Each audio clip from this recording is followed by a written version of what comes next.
Hello and welcome to the Garmin Gravel School, where we talk with top gravel athletes about their training and preparation towards Unbound Gravel this June. I'm your host, Kristen Legan, and today I am here with the one and only Taylor Lideen. Hi, Taylor. Hey, Kristen, So, thanks for having me. yeah, excited to have you here. Taylor is not only one of the nicest, most genuine people out there that I've ever met.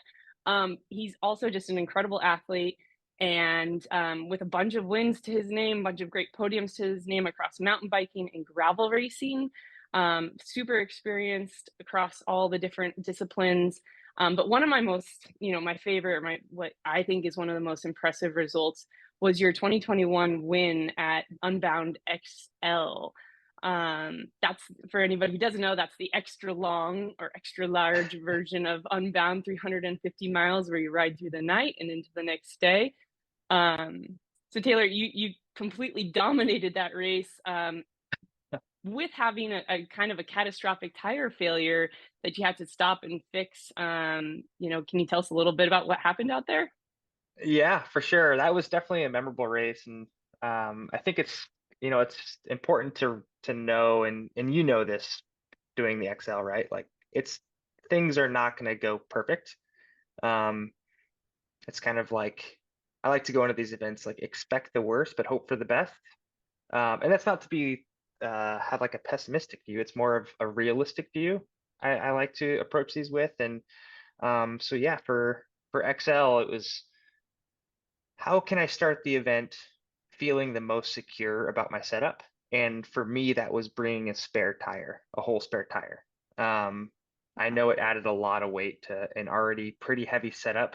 I was starting with the majority of food that I was going to eat from start to finish, and sometime after midnight in the dark, I ended up having to use that tire on the front, and couldn't be more relieved that I decided to bring that tire. It was funny about 10 minutes before the start, my wife, Mary, I had made the decision the night before not or to bring it. And then right before the start, I was like, it's just too bulky, too heavy. I'm gonna take it out. And my wife, Mary, was like, nope, you made a decision last night. Do not get rid of this. Wow. So yeah, it was definitely a trying moment because obviously it's the middle of the night. You have miles in the legs then, so you're tired. But it was a real good lesson too. Like it was a lesson in things will go wrong out there. It's just you need to be patient with yourself. You need to take a deep breath, take that time to eat and drink a bit more, um, and just really focus on fixing the problem at hand and making it right, so you don't have to revisit the problem later. So Right. yeah, it was an experience for sure. Yeah, for sure. Being able to keep your cool out there, having that happen, that's shows a lot of experience. I think a lot of us would just like throw our hands up and be like, I can't do this. So I great. definitely did. I definitely did at first, right? I was really frustrated at first, but then again, it was like, you know what? It's it's good practice. It's good practice and being patient. And yeah, I'd be lying if I said I wasn't frustrated at first. I threw my hands in the air. I was like, oh, this can't be happening. But then I realized, like, all right, you have the tire, you prepared for this. So Yeah, exactly. Yeah, thanks to Mary. That's great teamwork there for sure. yep, So exactly. cool. Well, you weren't able to come back last year to defend your title because unfortunately you got COVID just before Unbound, leading into the race. How was that, having to kind of sit out on the sideline and watch the race unfold without you? Man, it was a real bummer. Yeah, I got COVID, I think it was the week of Unbound. And it's one of those things where it affected me mentally. I was really bummed, right? I had been preparing for the race and felt pretty solid, but I don't know. I looked at it as an opportunity to watch from the sidelines and learn from the people that were racing. Uh, so I mean, I definitely stayed up most of the night and watched the race, but I think it makes me even more excited to race this year. Yeah. Nice. Yeah, so you're headed back this year. How has the season been going for with training and racing? How are things going so far? Things have been, I would say, good and bad so far this year. I think I got COVID. I think I got COVID again at the beginning of the year. Um, Oh, Same symptoms, and then right as I was coming back from that, I had a pretty heavy crash and separated my shoulder. Um, but I think I think I'm over those kind of humps right now. And yeah, I feel good. We just got done with the Unbound camp, which was an absolute blast. Um, you, Nick, and I went out and rode overnight with the XL campers, and man, that Yeah. was like probably the most memorable ride of the year so far. It was really difficult, really, really challenging. We had rain, wind, super cold temps, but it was awesome. I mean, I even learned from the campers out there, right? It's really cool that we can all kind of come together and bounce ideas off of each other. And it was cool just to see how driven these campers were for Unbound XL and how excited they are for the race in June. So Yeah. yeah, I And I, I definitely can't complain. good to see everybody putting the prep in and everything too, because being able to get through that that weather, the cold and everything, that shows a lot of mental prep that's going into it as well, because it's tough out there, and we had some pretty tough conditions for sure. So Yeah, it definitely won't be like that in June. yeah, yeah, let's hope not. Yeah, Something's going to be going wrong if we did. Well, I know we're here to talk a little bit today just about, you've been using the new Garmin 1040 Solar this season. So what is it about this device that is a little bit different? How are you using it in your training and racing? What makes you excited about using it? it's such a good device. I mean, obviously I'm relatively new to the Garmin ecosystem. Um, but it's something I'm really, really excited about, especially for these longer events like Unbound XL. The biggest feature for me and kind of sense of security is the fact that I don't need to even think about bringing a charging device or a secondary battery.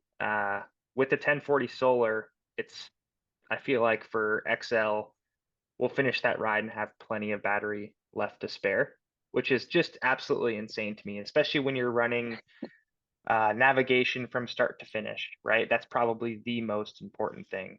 Um, Right, is making sure that you're on route, you're not getting lost in the middle of the night, and that feature drains a lot of battery. And to see that the 1040 has zero issues holding up battery life, obviously because of the solar benefit, is just such a peace of mind. It's kind of that mental security. Um, Another cool thing that I like to do is for races, I like to look at kind of the fewest amount of metrics as I possibly can, other hmm than navigation. Um, but it's really easy to quickly add a field while you're navigating with the 1040, and then you can obviously quickly get rid of that field. So right, if I did want to check in on, say, average power or normalized power, I could quickly add it on the fly, and then quickly get rid of it on the fly. And so that's something that's really exciting for me is kind of the versatility of the unit itself, um, and then small features like that outside of hmm the amazing battery life with the solar feature. yeah, yeah. With the different data fields that you can change out. I noticed I was removing the distance to go metric early in the rides that we were doing this last weekend, and then putting it back up once we got into, like, halfway through, and then you can kind of tick it down. It's a little bit more inspiring than when you start out and you're like, oh man, I still have 100 plus miles to go and it's raining and pouring on us. So it was nice to be able to, Yeah, like, turn that one off, and then once we got 30 miles out, it's like, woohoo, this is great. I can count down the miles and see them take off. So yeah. that's uh, so funny you bring that up because I was talking to Anthony, who was one of the XL campers over the weekend, and we both agreed that looking at distance to go is kind of daunting. yeah. So yeah, I'm like you. I can't look at that stuff or else it's too much to handle mentally. Yeah, yeah, exactly. Nice to be able to change things when you need to, when you can recognize it's not the right thing to get you motivated towards the end. So. Yeah, for sure. But yeah, I mean, I think some people kind of underestimate the importance of our GPS units when we're out there, right? Like Mhm. this is kind of your lifeline, especially during the XL when Yeah, it's unsupported, you're riding through the night. Um, it's really key to train with your unit and to know it like the back of your hand. Yeah. especially the navigation feature. It can really aid in being safe out there if you're going through tough times and knowing where turns are coming up instead of obviously going into them blind, which is not recommended. Uh, Right. yeah, it's it's one of the pieces of equipment where I look at it more. It's more than just kind of a navigation tool and a tool of monitoring things like power and heart rate. It's a safety tool Mhm. for me as well. Yeah, for sure. Yep, definitely all of us out there, we're self-sufficient, and trying to get through each mile. So having that out there to make sure that we're staying safe and on track and know where we are is definitely important. So, Yeah. um, well, as we head into the last few months of training and prep for the season, what are you most looking forward to when you get back out to Emporia this June? Oh man, after missing a year, I just can't wait to be back in the atmosphere. Obviously, it's if people haven't been there, it's hard to really explain what the weekend is like. Um, for me, honestly, I can't. The thing I'm most excited for is riding through the night. I love I love riding at night. I love Mhm. the idea of finding yourself alone out there and just having kind of time to yourself. That's what I'm most looking forward to, and obviously catching up with people that you may only see at that event once a year, right? Right. Um, and then Mary, my wife, and I, kind of our favorite thing out there is Doobie's. Uh, it's a little burger joint on the kind of the north, is it northeast side of the Yep. venue or the street there. So yeah, looking forward to some Doobies and riding through the night. Nice. Nice. Two good, very solid things. Well, great. We're Yeah. really looking forward to seeing you out there and seeing what you can do again at XL this year. So good luck this season, and we'll see you out here in a few months. Thanks, Kristen. I'm looking forward to showing up to the start line with you as well because you're going to be racing XL. Yeah, yeah, I'm excited. Again, the riding through the night is such a special thing. So definitely some training to go, but we're looking forward to it, and yeah, it should be a good day out there. Awesome. Can't wait to line up with you. Yeah, good. Well, good luck. Thanks for joining us with the Garmin Gravel School. Until next time, I'm Kristen Legan. I'm here with Taylor Lideen, and thanks for joining us. Now get out and go ride. Thanks, guys.